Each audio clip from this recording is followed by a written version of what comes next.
Hello, good morning.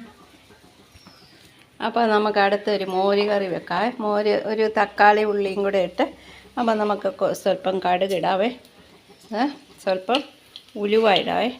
ഉലുവ ഇതിന് വേണം, മസ്റ്റായിട്ട് വേണം. അപ്പോൾ നമുക്ക് 2 മുളകിടാവേ.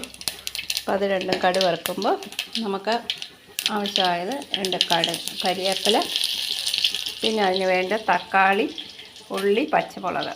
ഇത് നമുക്ക് വഴറ്റാം.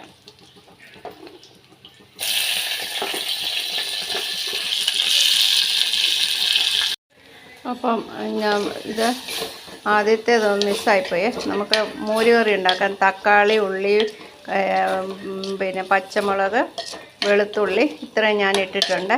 നമുക്ക് ചെറിയ ഒരു പച്ചടി പോലെ വെക്കാവേ. മോര് മാത്രം ഇട്ട്, തൈര് മാത്രം ഇട്ട്. അപ്പം ഇച്ചിരി ഇഞ്ചിയും വേണം, ഇഞ്ചിയും ഉണ്ട്, വെളുത്തുള്ളിയുണ്ട്. ഓക്കെ, ഇനി നമുക്ക് കുറച്ച് വെള്ളം ഒഴിച്ച് വേവിക്കാം.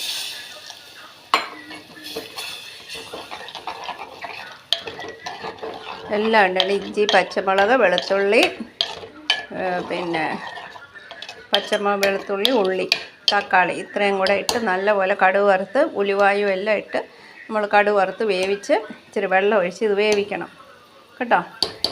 മഞ്ഞൾപ്പൊടി ഓൾറെഡി ഇട്ടിട്ടുണ്ട്. അപ്പം നമ്മുടെ മോര് കറി റെഡിയായി.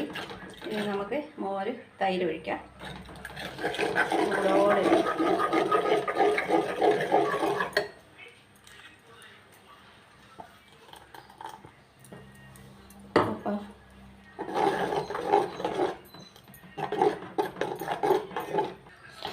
അപ്പം നമ്മുടെ മോര് കറി റെഡിയായി. ഉപ്പുണ്ടോ നോക്കട്ടെ. ഹായ്. അപ്പോൾ എൻ്റെ മോര് കറി നോക്കിയാൽ എത്ര നല്ലതാണെന്ന്. ഓക്കെ.